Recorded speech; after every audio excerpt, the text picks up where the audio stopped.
Okay, so the back end of our rod is right here, has come off the cork press. We have another piece of cork on there for the back handle. What I'm going to do next is I'm going to take some sandpaper, some fine grit sandpaper, nothing rough, something really fine. And I'm just going to try to smooth all the cork. Like there might be some that are pieces that are like sticking up a little bit. And just file those down. You're going to make it nice and even. And this is your opportunity to really shape the cork. If you had some kind of different design idea. If you have a lathe works really good because you can actually do a little bit more with it. You can stain cork if you use like a wood stain. And you can even like put a lacquer on it if you want. I don't, though. I just keep it the way it is. I just want it nice and even. I put it on there pretty even, so that's the trick, is to get it on there as even as possible. You're not working yourself twice over because you rushed it. You want to make sure you put it on even.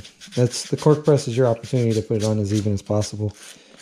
Yeah, you can push the cork in the way you want so it all matches up nicely. And then baby wipes work good, but I just have a wet towel on standby over here. That's just going to get that cork dust off of there. Let me see how that looks.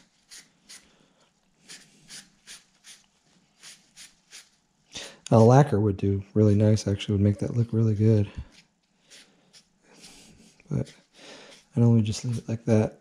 So let's face it, we're going to fish with this. It's going to get guts on it. It's going to get all kinds of stuff on it. See how it fit.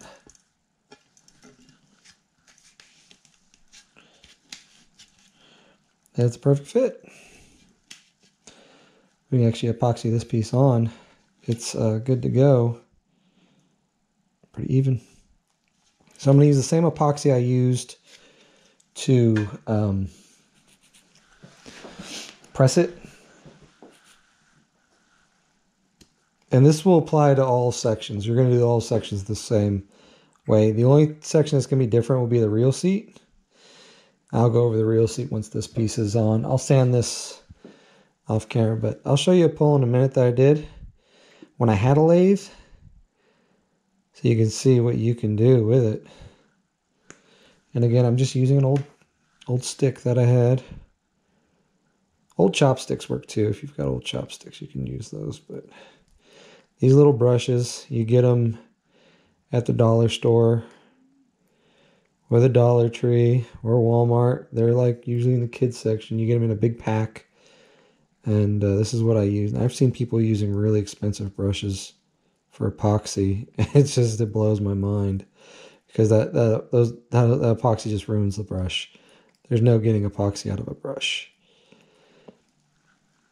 Okay, so we want to apply this just to the area it's going. But we're going to lump it up. We just want to get it on the blank. Because what we do next, this is why I wanted space between, I didn't want it too tight. Because if it's too tight and you try to push this down on it, it's going to push all the epoxy out the back. You're not going to get as much epoxy in there. So, what the hell is that? A piece of dry epoxy on there. So yeah, you want to get it all on there.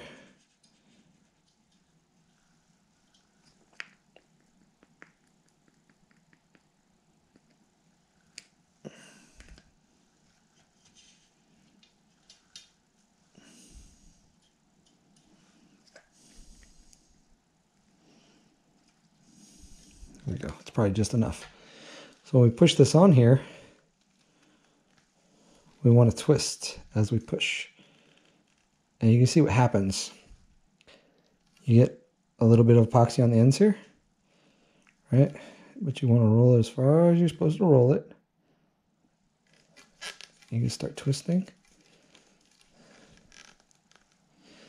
And it's all on there. And then the excess, go ahead and get that off of there.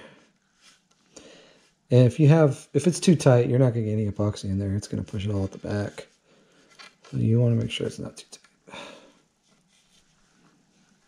Why is there cork dust over here on the blank?